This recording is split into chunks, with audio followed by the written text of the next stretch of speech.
और आपके शरीर में जो भी लक्षण प्रकट हुए हैं, जो आपको याददाश्त की कमी हो गई है, या फिर जो आपके आंखों में कुरूपता आ गई, या फिर जो आपके बालों में कुरूपता आ गई, या फिर जो आपको चेहरे पर कुरूपता आई है, या फिर जो आपको हृदय में दुर्बलता आ गई, आपके फेफड़े में दुर्बलता आ गई है, आपको सांस लेने में दिक्कत होती है, आपको जो घबराहट होती है, या फिर जो आपका पाचन तंत्र बिगड़ा हुआ है, जो आपके लीवर में जो है कि कमजोरी आ गई है, या फिर जो आपके प्राइवेट पार्ट में कमजोरी आ गई है, या फिर जो आपके संपूर्ण शरीर में कमजोरी आ गई है, ये सभी कमजोरी, ये सभी समस्याएं धीरे धीरे आपके जीवन से पूरी तरह से नष्ट हो जाएंगे। परमपिता परमात्मा के सभी अंशों को हृदय से मेरा सादर नमस्कार। प्रिय बंधुओं, जब अति शुक्र क्षय के कारण, अति ब्रह्मचर्य नाश के कारण पेट की जठर आग्नि मंद हो जाती है, पेट की जठर आग्नि विकृत हो जाती है ना, तो ऐसे स्थिति में पेट की चिकित्सा करवाने पे, जठर आग्नि की चिकित्सा करवाने पर दवाइयों का कोई विशेष सुप्रभाव देखने को नहीं मिलता है। मतलब दवाइयाँ काम ही नहीं करती है, ऐसा कह सकते हैं ना, मतलब बेहतर ढंग से काम नहीं करती या फिर काम ही नहीं करती हैं ना।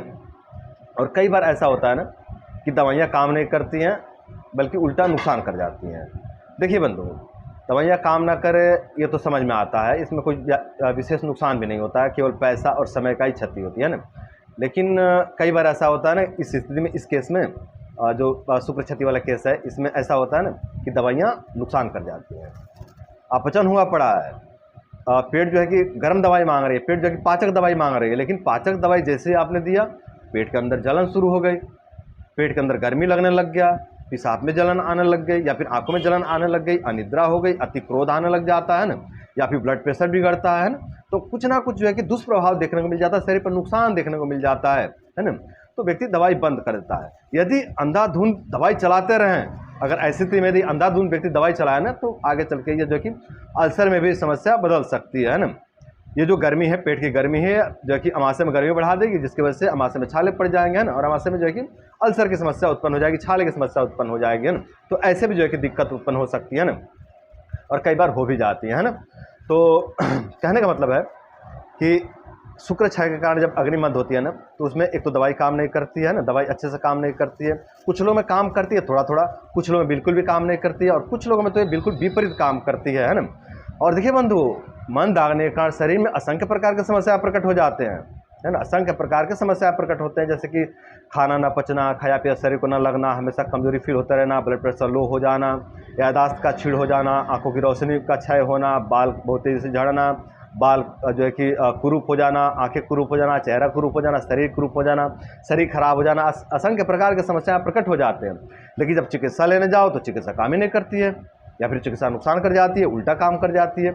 तो मेरे भाइयों, ऐसा इसलिए होता है ना क्योंकि शरीर से शुक्र का क्षय हो गया, शरीर से धातु का क्षय हो गया है, वीर्य का क्षय हो गया, ऊर्जा का क्षय हो गया, शरीर अंदर से खोखला हो गया है, जिसके कारण इस तरह की समस्या उत्पन्न हो रही है। और भाई लोग समझ नहीं पाते हैं इसको, जो बंधु इस सब फंसे वो लोग इसको समझ नहीं पाते हैं कि ऐसा हो क्यों रहा है। ये बार बार जो है कि डॉक्टर बदलते रहते हैं, बार बार दवाई बदलते रहते हैं, बार बार स्थान बदलते रहते हैं, है ना। खान पान में जो है कि बहुत से सुधार करते हैं, लेकिन कोई परिवर्तन देखने को नहीं मिलता है ना, कोई जो है कि बेहतर लाभ देखने को नहीं मिलता है। और इसका कारण ये है कि मूल जगह पे काम नहीं करते हैं, और जो मूल जगह है वो है ब्रह्मचर्य, तो वहाँ पे काम नहीं करते, जानकारी का अभाव रहती है ना।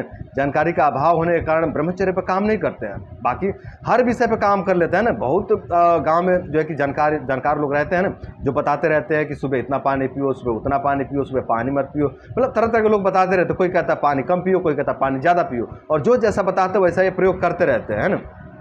कोई कहता है चना भिगा के खाओ, कोई कहता है केला खाओ, कोई कहता है घी खाओ, कोई कहता है दूध खाओ, कोई कहता है अदरक खाओ, कोई कहता है जो कि इसबगोल खाओ, कोई कहता है गोद कतीरा खाओ, है ना। तरह तरह की जो है कि चिकित्सा बताते रहते हैं ना, और लोग भाई लोग प्रयोग भी करते रहते हैं ना, लेकिन उसका कोई जो है कि लाभ देखने को नहीं मिलता है, नुकसान देखने को मिलता है ना। कई बार डॉक्टर से दवाई ली जाती है, वो भी जो है कि या तो काम नहीं करती, या फिर बहुत थोड़ा काम करती है, या फिर नुकसान कर जाती है ना। तो इस तरह का जो है कि लक्षण देखने को मिलता है। तो प्रयास तो बहुत लोग करते हैं, लेकिन कोई लाभ नहीं मिलता है। और इसका कारण ये है कि मूल जड़ पे काम नहीं होता है, ब्रह्मचर्य पे कोई काम नहीं होता है, जिसके कारण जो है कि बेहतर लाभ देखने को नहीं मिलता है, और दवाइयाँ नुकसान करती हैं, है ना, या फिर दवाइयाँ काम नहीं करती हैं। तो इसके पीछे का कारण यही है कि ब्रह्मचर्य पर काम नहीं करने के कारण, ब्रह्मचर्य का पालन नहीं करने के कारण इस तरह के जो है कि लक्षण देखने को मिलते हैं। तो मेरे भाइयों, मेरे बंधुओं, यदि किसी भाई के साथ में इस तरह की समस्या है कि अति शुक्र क्षय के कारण, अति ब्रह्मचर्य नाश के कारण पेट की जठर आग्नि मंद पड़ गई है, और अब आप चिकित्सा करवाते हैं, तो या तो जो है कि दवाई काम नहीं कर रही या फिर बहुत थोड़ा सा काम कर रही है या फिर दवाई आपको नुकसान कर जा रही है ना, तो मेरे भाई आप जो है कि ना चिकित्सा लेना आप बंद करें। मैं ये नहीं कहता कि आप हमेशा के लिए चिकित्सा लेना बंद कर दें, आप 1 डेढ़ 2 महीने या फिर 3 महीने के लिए ना आप चिकित्सा लेना बंद करें और आप ब्रह्मचर्य का पालन करें। आप ईमानदारी से पहले कुछ महीनों तक, कुछ समय तक आप ब्रह्मचर्य का पालन करें, उसके बाद आप चिकित्सा लें। किसी अच्छे वैद्य से मिल करके आप चिकित्सा चालू करें, लेकिन पहले ब्रह्मचर्य का पालन कुछ महीनों तक करें। उसके बाद यदि आप कुछ महीनों तक ब्रह्मचर्य का पालन करते हैं ना, तो हो सकता है कि बिना दवाई के ही आपकी अग्नि बहुत अच्छा ग्रोथ करने लग जाए, है ना। और जो लाभ आप दवाइयों से नहीं प्राप्त कर पा रहे थे, जो लाभ आप 10-10 हज़ार 20 हज़ार रुपये खर्चा करके प्राप्त नहीं कर पा रहे थे ना, वो लाभ आपको मात्र ब्रह्मचर्य से ही मिलने लग जाएगा। केवल ब्रह्मचर्य से आपको लाभ प्राप्त होने लग जाएंगे। तो मेरे भाई, मेरे बंधु, पहले आप सभी अपने ऊपर काम करें, ब्रह्मचर्य का पालन करें, अपने मन को शांत करें। अब आप मन कैसे शांत करते हैं ये आप देखिए, आप किस तरह से अपने मन को समझा पाते हैं ये आप देख लीजिए, है ना। अब हमारे चैनल से कुछ भाई मुस्लिम भाई भी जुड़े हुए हैं, है ना, कुछ ईसाई भाई भी जुड़े हुए हैं, है ना, कुछ जो है कि अपने मेरे समाज के लोग हैं, है ना, जो मेरे अपने हिंदू भाई हैं ना, और कुछ जो है कि सिख भी हैं। तो हर तरह के, हर समाज से मेरे चैनल से भाई जुड़े हुए हैं ना। तो आप देख लीजिए कि आप किस तरह से अपने मन को शांत कर सकते हैं। अलग अलग संप्रदाय में अलग अलग जो है कि तरीक़ाएँ हैं मन को शांत करने का, है ना। तो आप देखिए कि आपके संप्रदाय में किस तरह से मन को शांत करना सिखाया जाता है, उस तरह से आप मन को शांत करें, व्यस्त रह के अपने मन को शांत करें, है ना। और जो मेरे हिंदू समाज के भाई हैं उनको तो मैं कहूँगा, मेरे भाई, आप नाम जप करके मन को शांत करें, है ना। आप नाम जप करें, पूजा पाठ करें, है ना, और अपने कर्म में हमेशा व्यस्त रहें, अपने जो है कि कर्म योग को करते रहें। तो इससे आपका मन बेहतर जो है कि शांत होता है, बहुत जल्दी जो है कि मन बहुत अच्छा शांत हो जाता है। तो इस तरह से जो है कि आप अपने मन को शांत करें और ब्रह्मचर्य का पालन करें, तो इससे ना आपकी शक्ति बढ़ने लग जाएगी। इससे आपके शरीर में जो है कि शक्ति का संचय होने लग जाएगा, शक्ति का निर्माण होने लग जाएगा। और शरीर की शक्ति बढ़ने से भी जठरा अग्नि बढ़ती है। शरीर का बल कम होने से जठरा अग्नि का बल घट जाता है और शरीर का बल बढ़ने से जठरा अग्नि का बल बढ़ता है। तो इस तरह से जो है कि आप जो है कि अपने जठरा अग्नि को बढ़ाएं, है ना, अपने ऊपर काम करके। और उसके बाद जो है कि आप औषधीय सहायता लें। हो सकता है कि आप केवल ब्रह्मचर्य का पालन करके, अपने नियम संयम को बेहतर करके, अपने मन को शांत करके भी आप इससे बाहर निकल जाएं। लेकिन अपने ऊपर आप काम करते हो, पूरा आप काम करते हो, फिर भी आपको लगता है कि थोड़ी कमी रह गई है अभी अग्नि में, है ना, कुछ सहायता लेना चाहिए औषधि का, तो आप बाहरी जो है कि औषधीय सहायता भी ले सकते हैं, है ना। अब किस पैथी से आपको चिकित्सा लेना है वो आप निर्णय लीजिए, है ना। बहुत सारे पैथियाँ हैं ना, आयुर्वेद है, एलोपैथ है, होम्योपैथ है, नेचुरोपैथ है ना, यूनानी है। तो आपको जिस पैथी से जमता है उस पैथी से आप चिकित्सा लीजिए, कोई दिक्कत नहीं है। बस आप ठीक हो जाइए मेरे भाई, मैं चाहता हूँ कि आप ठीक हो जाओ। आप किसी भी डॉक्टर से लीजिए चिकित्सा, मुझे कोई दिक्कत नहीं है, किसी पैथी से लीजिए, मुझे कोई दिक्कत नहीं है। बस मेरे भाई आप ठीक हो जाओ, है ना। लेकिन पहले मेरे भाई आप अपने ऊपर काम करो। और आप देख ही रहे हो मेरे भाई कि आप अपने ऊपर काम नहीं कर रहे हो, तो आप चाहे कितना भी दवाई में पैसा खर्च कर दो, कितना भी भटको, चाहे आप किसी पैथी में जाओ, है ना, किसी भी डॉक्टर के पास जाओ, कोई दवाई काम नहीं कर रही है ना। या तो दवाई बहुत थोड़ी सी काम कर रही है, या फिर दवाई काम ही नहीं कर रही है, या फिर दवाई नुकसान कर रही है ना। तो इस तरह की जो है कि स्थिति बनी हुई है। तो मेरे भाई आप अपने ऊपर काम करें, आप ब्रह्मचर्य का पालन करें, अपने मन को आप शांत करें, मन को जो है कि मतलब शुद्ध करें, है ना। और इस तरह से जो है कि अपने शक्ति को बढ़ाएं, है ना। और जब आपके अंदर इस तरह शक्ति बढ़ेगी तो अग्नि का भी शक्ति बढ़ेगा, अग्नि का भी बल बढ़ेगा ना।